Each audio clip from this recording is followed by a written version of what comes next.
thousands of years, we humans have been asking ourselves the same questions.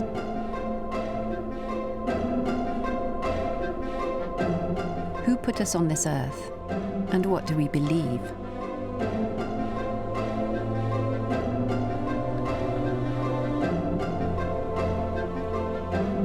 What is love? Who will rule over us?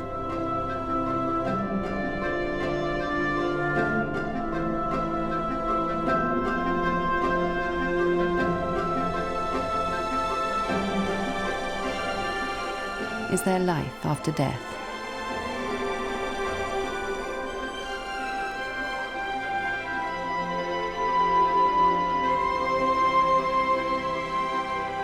The British Museum has been called the memory of mankind.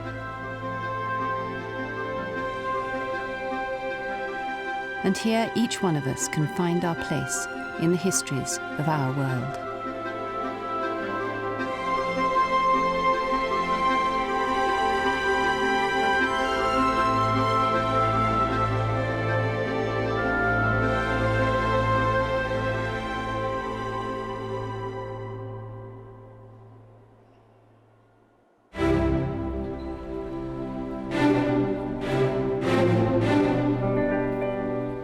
Created over 250 years ago, the museum has over 6 million visitors a year.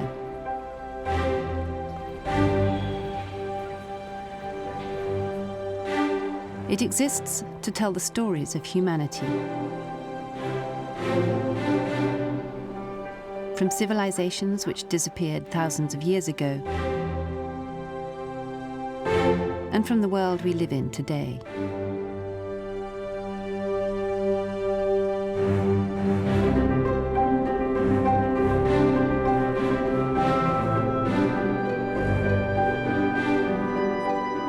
The British Museum was founded by the British Parliament in the 18th century.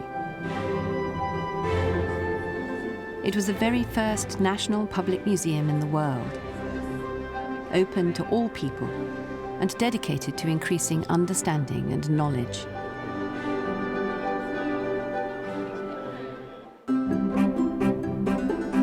In the Enlightenment Gallery, we can see how the museum's artifacts would originally have been displayed. Thousands of objects were catalogued and classified to provide an ordered understanding of the world. By emphasizing the rare and the exotic, the visitor was encouraged to contemplate its mysteries.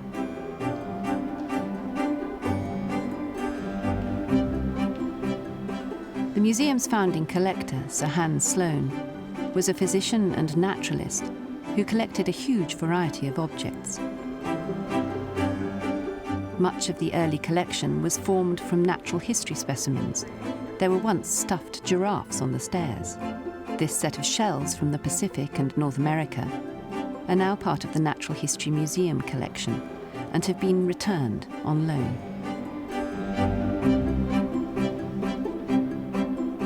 The early museum was described as a cabinet of curiosities. This was reputed to be a merman caught in Japan in the 18th century. But when it was presented to the museum, it was discovered to be the top half of a monkey attached to a fish.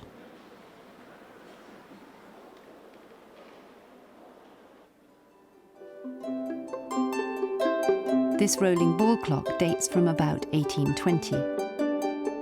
It is estimated the ball rolls 4,000 kilometers a year.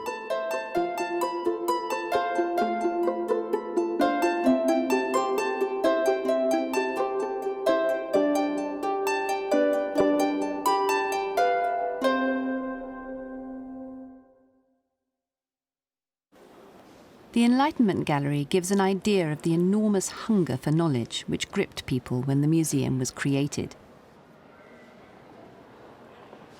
The oldest object on show in the museum is a chopping tool, the first great human invention.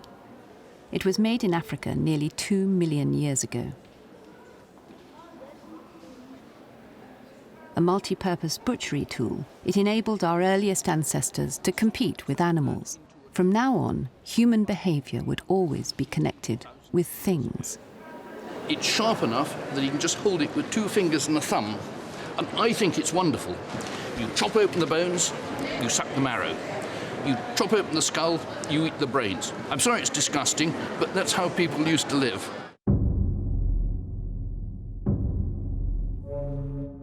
Hand axes are efficient tools, but many are also deliberately made of beautiful stone. This one is shaped from quartz, a rock nearly as hard as diamond.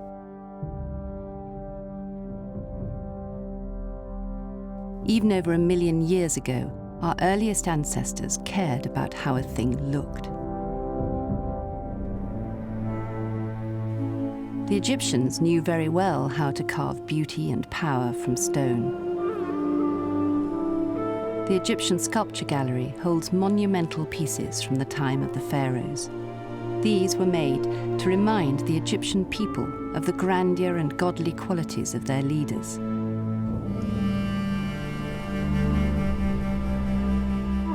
They also embody an artistic legacy which still astonishes us today.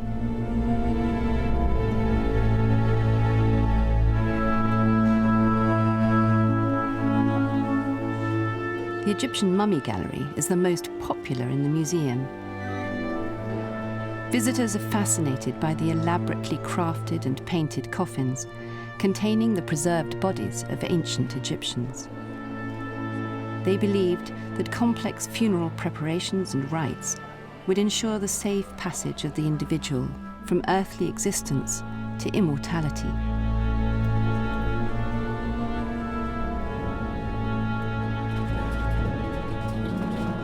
There is still a lot to learn about mummification, and the British Museum is at the forefront of using modern technology to discover more.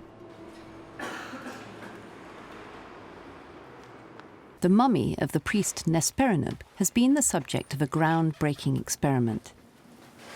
It was taken to University College Hospital in London, where the very latest X-ray and computer scanning techniques were used to look inside the mummy and reveal secrets hidden for thousands of years. It's probably chopped. Yeah. How about that?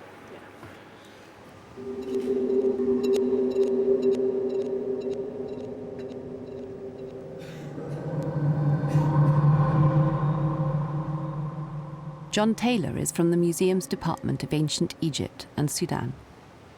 We've seen some objects we think are made of leather, which are strapped over his chest. There are also, we know, wax figurines inside his chest. We've had a glimpse of one of those. The wax figurines were placed inside the body to protect the internal organs in the afterlife. That's from being scanned from back.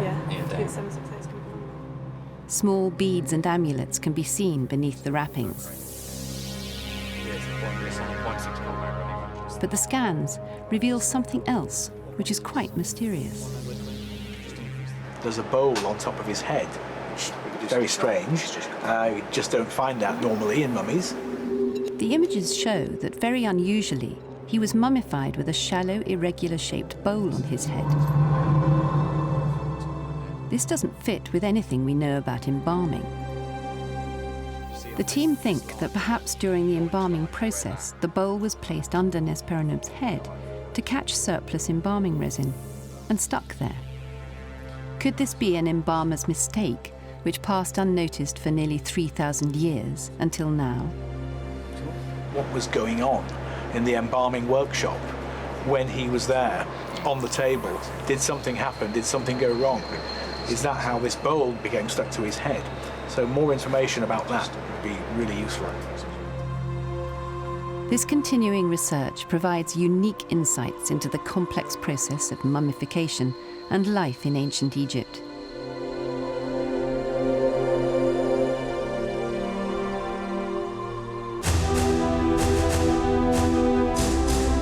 The British Museum is involved in research across the globe, and curators are constantly exploring, collecting and studying. You take your shadow away, Bob. In an area of Sudan about to be flooded for a vast new reservoir, Derek Welsby has spent 8 years studying archaeological remains, the oldest of which date back to the Stone Age.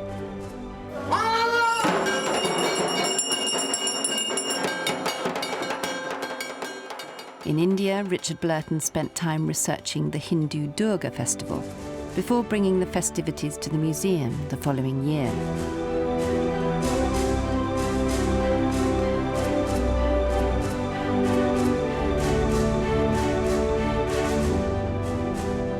Museum staff are inheritors of the scholarship of their predecessors,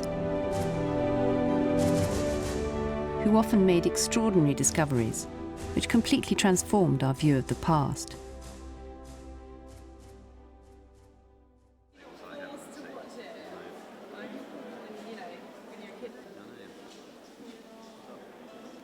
These unique and exotic objects are nearly 5,000 years old.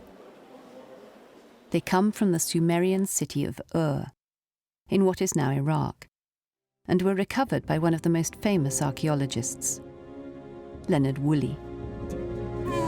In 1927, Woolley began excavating a settlement and a huge cemetery with hundreds of graves, dating back to the 3rd millennium BC. He meticulously catalogued everything he found. The museum has incredible wealth of information, not just in terms of the objects themselves excavated from Ur, but the records that Woolley made while he was excavating. And research is still going on today. And with these records, with Woolley's own writings, we can begin the process of reconstructing the entire cemetery site or the entire city of Ur.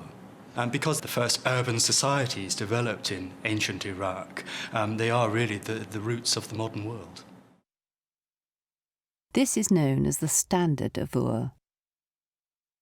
On one side of the box, mosaic scenes illustrate peace and prosperity in the city. There's a procession of men carrying various goods and leading animals.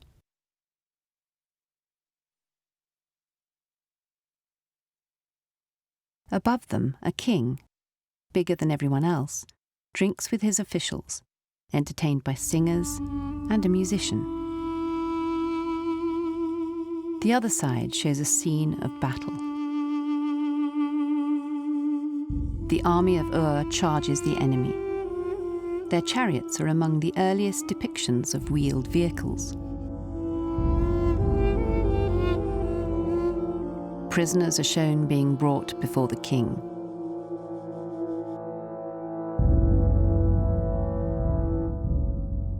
The royal cemetery revealed many other insights into Sumerian society, including how they spent their leisure time.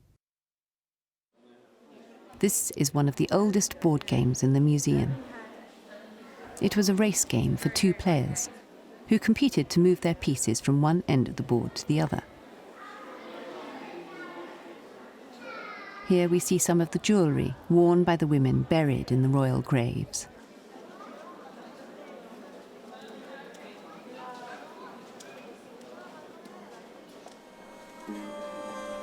The use of beautiful jewellery as symbols of power or wealth, or even religious devotion, is common to many cultures regardless of place or time.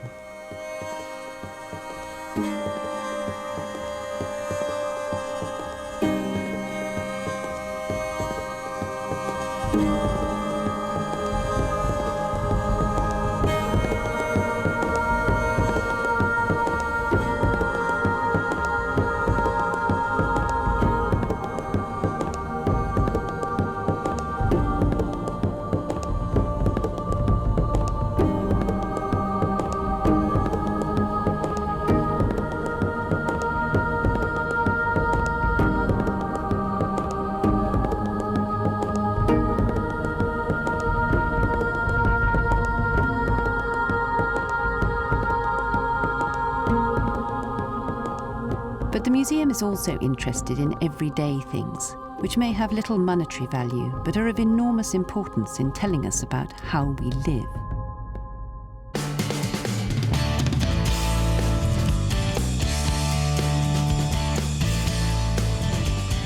Over the past 2 centuries, the humble badge has chronicled major and minor events around the world. The museum's collection has grown steadily, and politics, war, sport and fashion are all documented.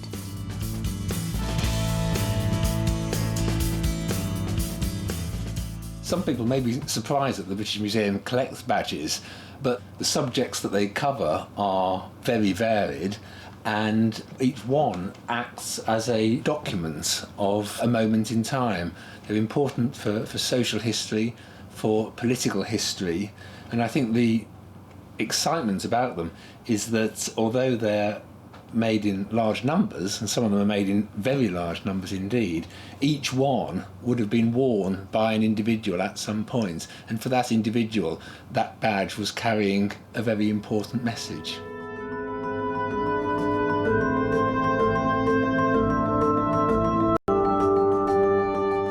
During the Chinese Cultural Revolution, 5 billion badges were made depicting Chairman Mao. Nearly everyone in China wore them as a sign of loyalty to Mao and the Communist Party. The inscription on the back of this badge reads, "Mao Zedong thought is the lighthouse for world revolution."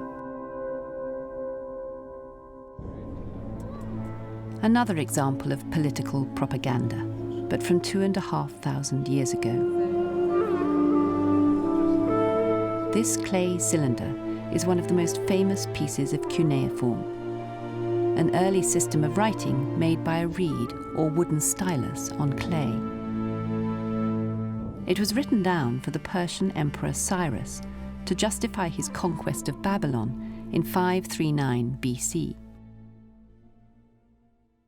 It's a piece of very literary and fluid political propaganda, because Cyrus says that things in Babylonia were a total mess, that the king was a weakling, that he ruined the cult, he was disrespectful to all the gods, and Marduk, who was the chief Babylonian god, singled out Cyrus as the right man to come and take over and set things to rights. There are very few people in the world who can read cuneiform. British Museum curator Irving Finkel is one of them. Here we have Anaku Kurash, I am Cyrus, Shar Kishati, the king of the universe, Sharu Rabu, the great king, Sharu Danu, the mighty king, Shar Babili, the king of Babylon. Cyrus describes the measures of relief he brought to the inhabitants of the city, and how he returned to their homes many people who had been displaced within Babylonia during the previous reign. This led some to describe the Cyrus cylinder as the first charter of human rights. But it reflects a long tradition in Mesopotamia of new kings making written declarations of policy.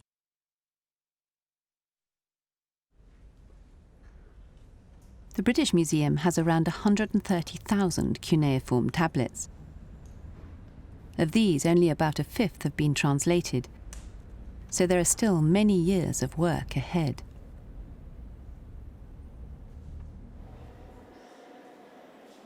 The main script of ancient Egypt was a set of picture-like signs known as hieroglyphs.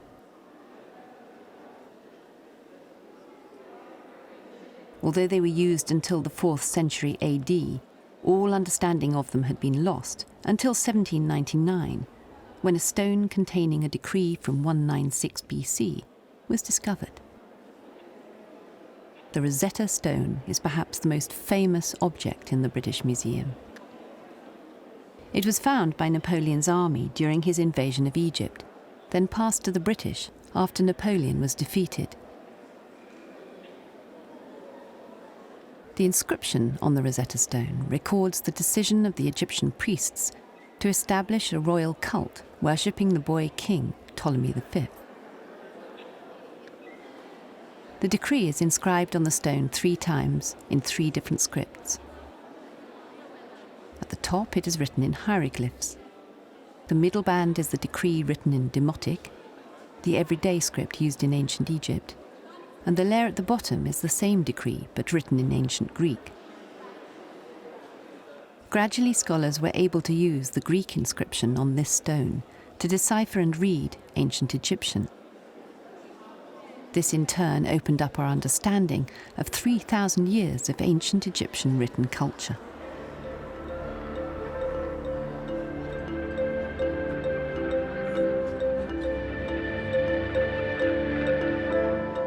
Many of the exhibits in the British Museum have radically changed our perception of our own history. In 1939, an ancient mound was excavated in Suffolk, England. Iron ship rivets were discovered, and gradually the outline of a ship 27 metres long was revealed. Inside was a burial chamber containing many finely crafted and extremely valuable items from early 7th century Anglo-Saxon society.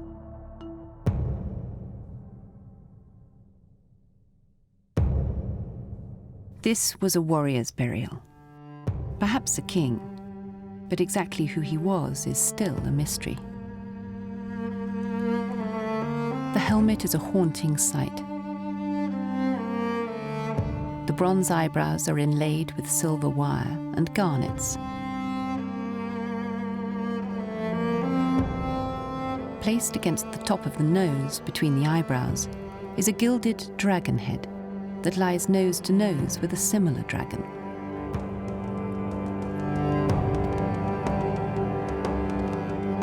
The lower dragon, the nose and the eyebrows make up a great bird with outstretched wings that flies on the helmet.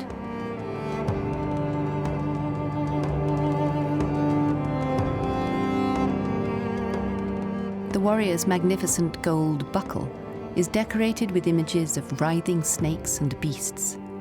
It has a complex locking system and may once have contained a relic. The extraordinary finds at Sutton Hoo show just how sophisticated Anglo-Saxon culture and craftsmanship was, and shows that Anglo-Saxon poems describing great halls and generous nobles reflected reality.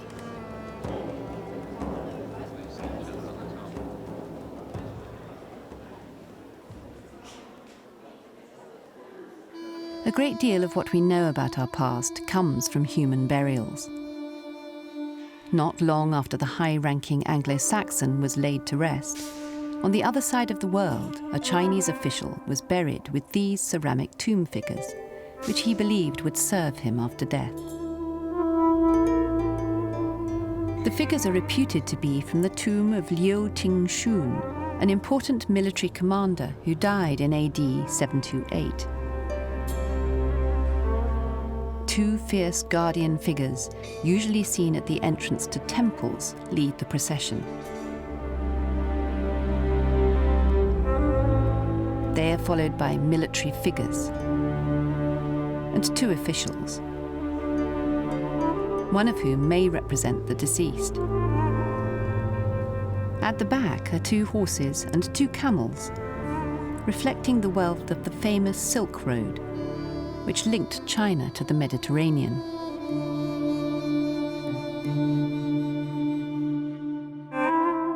A chariot also designed for use in the afterlife. It was part of the first Emperor exhibition, for which figures were borrowed from the Chinese Museum of the Terracotta Army. The British Museum regularly exchanges exhibits with other institutions around the world. As these soldiers of the 3rd century BC were transported to England from China for what was one of the museum's most popular exhibitions, so some of its treasured Assyrian reliefs were flown to Shanghai to reach a new audience.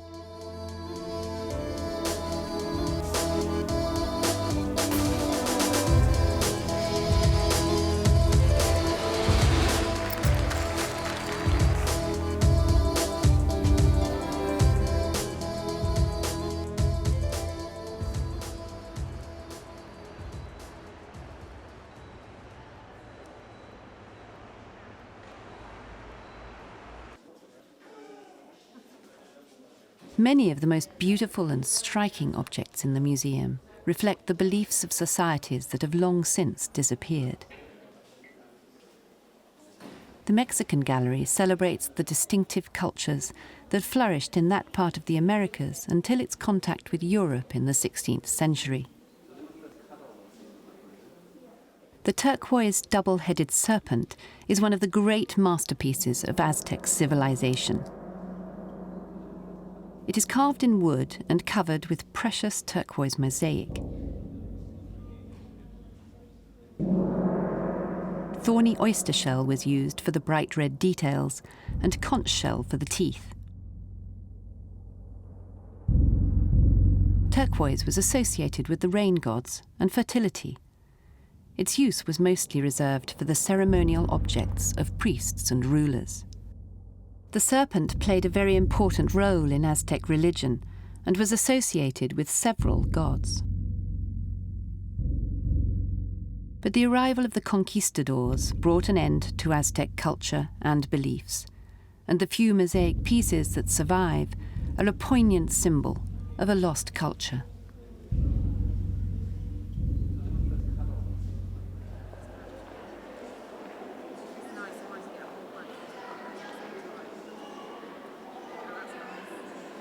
Dominating the welcome gallery of the museum is a monumental figure from one of the most isolated places on Earth. It is from Rapa Nui in the Pacific, once known as Easter Island, and hundreds of similar statues once looked out from the coastline.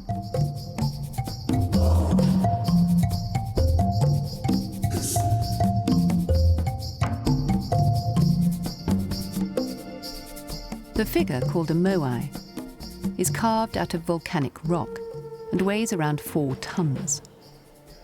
When the moai was created around 1000 AD, it represented an ancestor. The islanders revered their clan ancestors. It originally stood outside on a stone platform.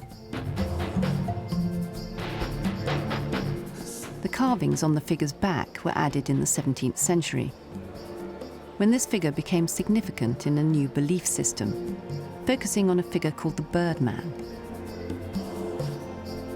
These designs were painted red and white, but the paint washed off when the moai was transported off the island.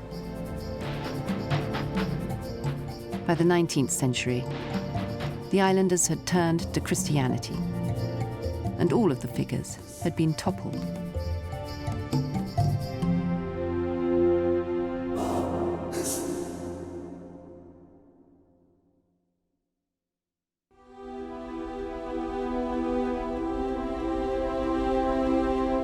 As well as collecting and research, the museum has a duty to conserve the objects in its care, to ensure that they will be in the best possible condition. The conservation team have all kinds of materials to work with. The Hirayama studio is dedicated to the conservation of Oriental works on paper and silk. This is a Japanese scroll painting by Ganku.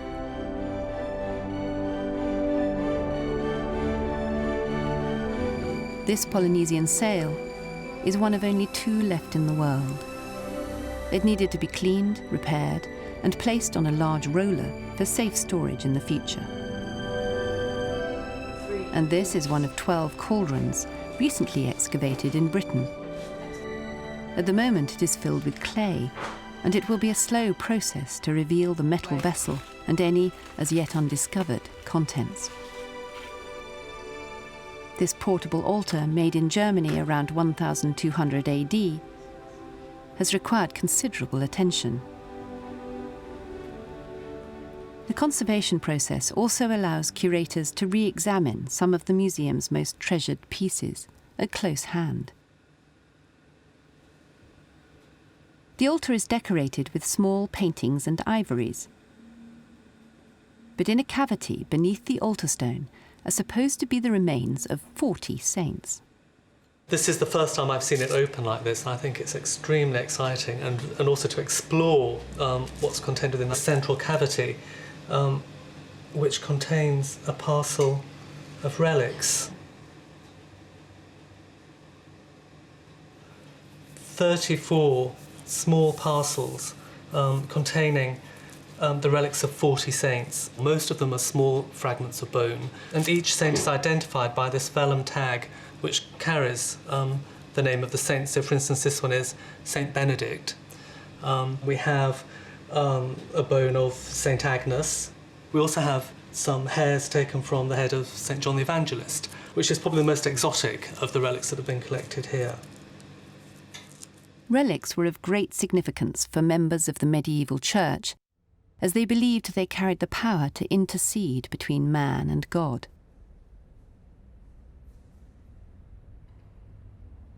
This is the most intricate, the most valuable, the most extravagant object of Christian faith in the museum. The Holy Thorn Reliquary houses one of the most important relics of all time. The holy thorn from the crown that was put on Christ's head during the crucifixion. This is made in Paris, probably around 1400, obviously for somebody very, very rich. But it is a long meditation on what happens at the Last Judgment, that we'll all be raised, come out of our coffins, as you see on the bottom, and then we will want Christ to plead for us with the judge, God the Father, above. And what is likely to save us is Christ's suffering. That's the standard Christian belief. So in the middle, at the front of that central case, on a sapphire, is the thorn. And everything around it is spectacularly expensive.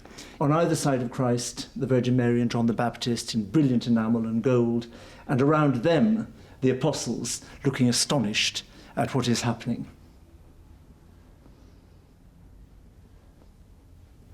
And right at the top, in another great panoply of jewels, God the Father. The whole relationship of earth and heaven, death and afterlife, all centered on the only thing which has no material value at all, the thorn. As well as being a great work of art, this is, of course, a demonstration of how much people need to see their gods, and particularly things that would touch their gods like the thorn. And almost all religions produce great objects that allow the faithful to see their God. The way the faithful see may alter is evident in the Amaravati sculptures. They are one of the most important collections of early Indian sculpture outside India. The 130 slabs, dating from the 1st to the 3rd centuries AD, come from the Great Stupa, a religious monument in southeastern India. Detailed reliefs show stories from the life of Buddha. But they also show that the way he was depicted changed.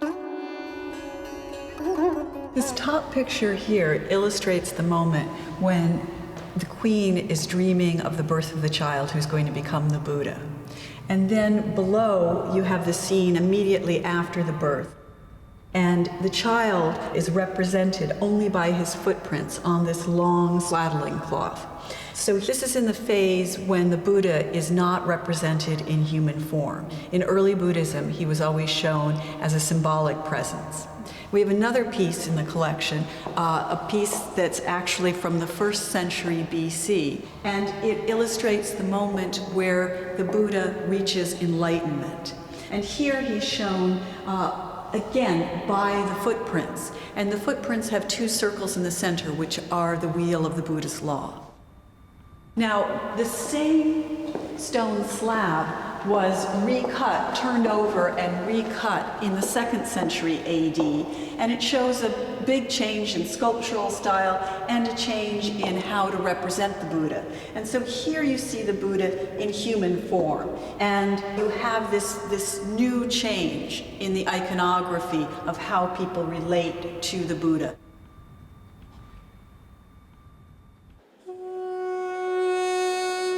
This image of the popular Buddhist goddess Tara dates from the 8th century and is from the region of Sri Lanka. It is cast from bronze and gilded. The headdress would probably have contained a small seated Buddha. The eyes and hair would have been inlaid with precious stones. Tara's left hand is empty and may have held a lotus flower. Her right hand is open, shown in the gesture of giving.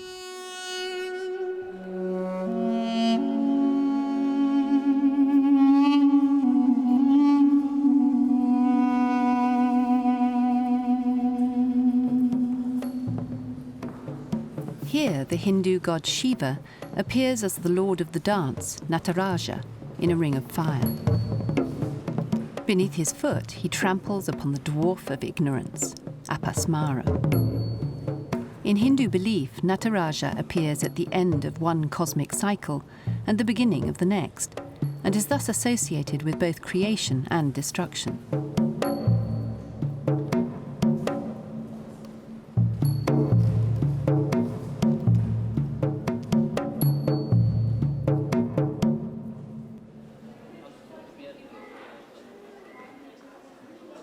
Objects from the Islamic world are displayed in this gallery, which explores Islamic faith, calligraphy, science, and art. In the 16th century, the Ottoman Sultan Suleiman the Magnificent ordered the refurbishment of the Dome of the Rock in Jerusalem. This large hanging lamp is typical of those which were used to decorate it. The inscription on the base includes the name of the artist, the poor and humble Musli, the place it was made, Iznik, and the date it was made, equivalent to 1549. Iznik pottery is one of the great glories of Ottoman art, and the museum has one of the finest collections in the world. A higher inscription from the tradition of the Prophet Muhammad says, "The believer in the mosque is like the fish in the water, and the false believer in the mosque is like the bird in a cage."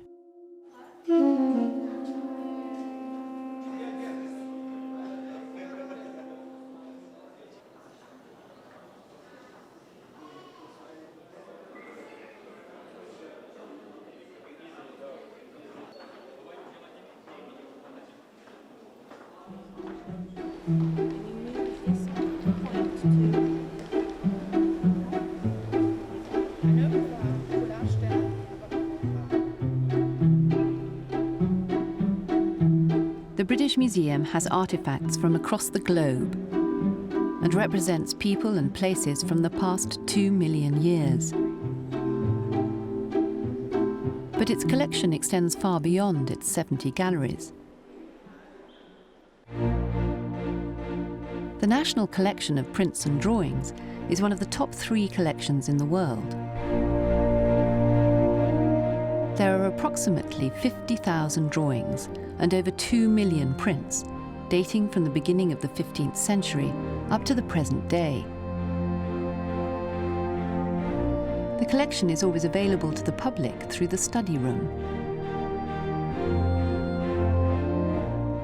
There you can find drawings by Goya,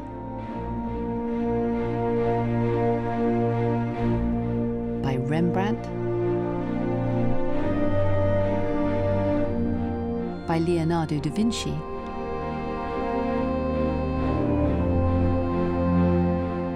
and by Michelangelo.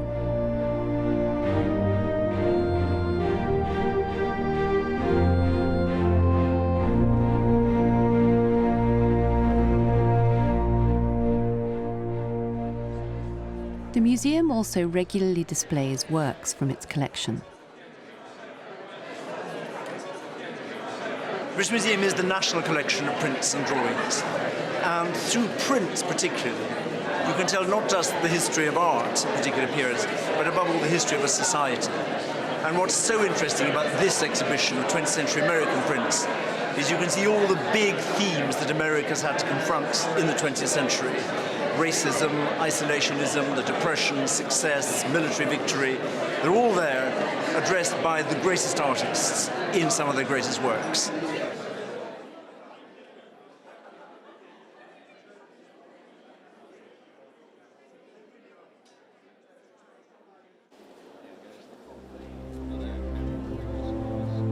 The sculpture of classical Greece and Rome provided inspiration for the artists that followed through the centuries.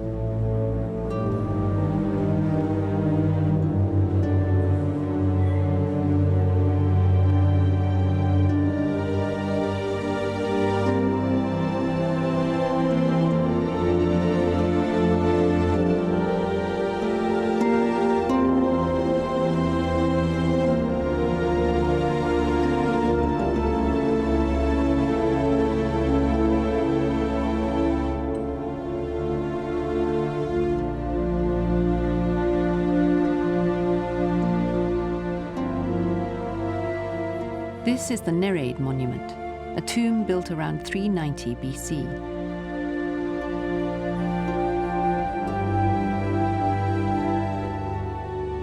It was built by Erbina, ruler of Xanthos in what is now southwest Turkey.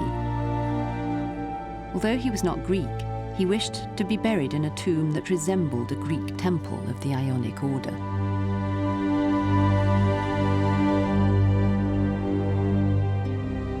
The female figures which stand between its columns are thought to represent the daughters of the sea god Nereus. They appear to be skimming the waves, their transparent drapery swirling around them.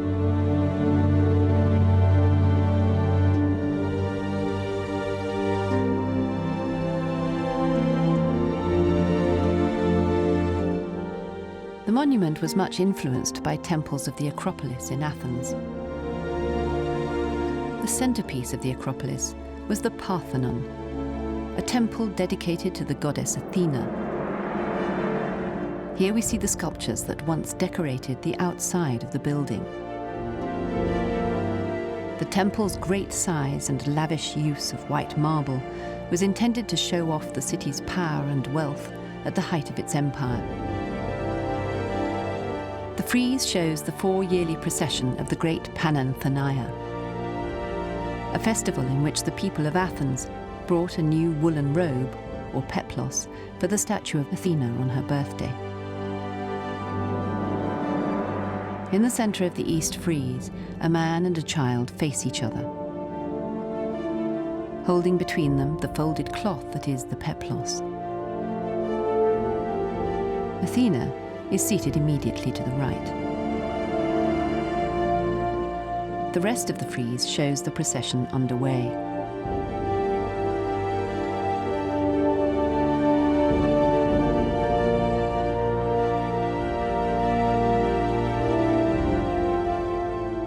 At its center, the east pediment of the Parthenon showed the birth of Athena in sculptures that are now lost. In the left-hand corner and rising out of the floor of the pediment, horses pull the chariot of Helios, god of the sun, indicating daybreak. Immediately to the right, Dionysus reclines on a rock cushioned by an animal skin. To the right of him are 3 goddesses.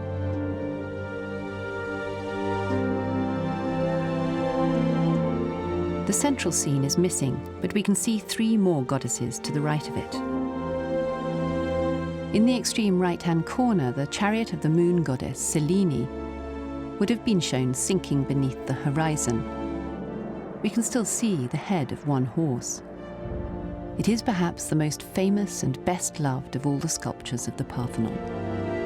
It captures the stress of a beast that has spent the night drawing the chariot of the moon across the sky.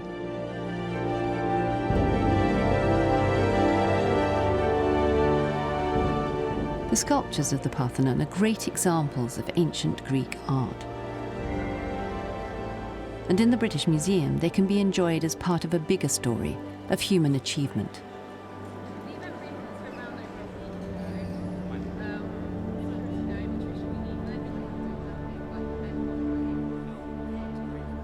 The point of the British Museum is not just to let you see extraordinary and wonderful things, but to let you use those things to think about how societies have defined themselves, how they've considered war, peace, justice, those great ideas. And in the British Museum, you were able to ask those kind of questions right across the world, and from societies of thousands of years ago, right up to the present day. The African galleries include artefacts drawn from the entire continent and from many historical periods. But there are also contemporary works which provide a new perspective on Africa in the 21st century.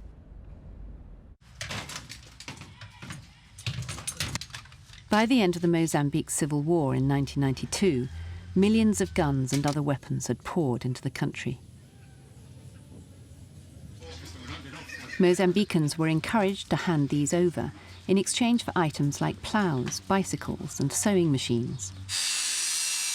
Artists in Maputo then cut up the weapons and turned them into art. The Tree of Life was commissioned by the museum and is now on permanent display. The result is a reminder of 16 years of devastating conflict, but also a powerful symbol of hope. The Throne of Weapons was produced as part of the same project.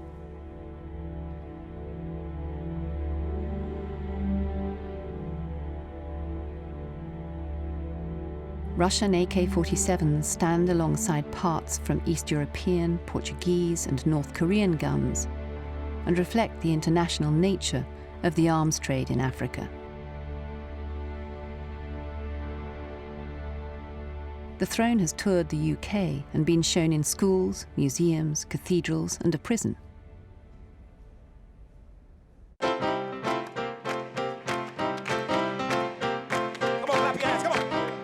The chair also featured in a day of remembrance at the museum to mark the abolition of the transatlantic slave trade.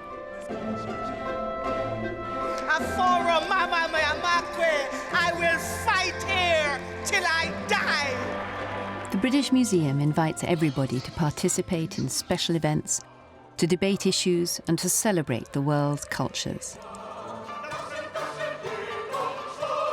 This is a global institution, a place where all can gather under one roof, and everyone can become a citizen of that great city, the world.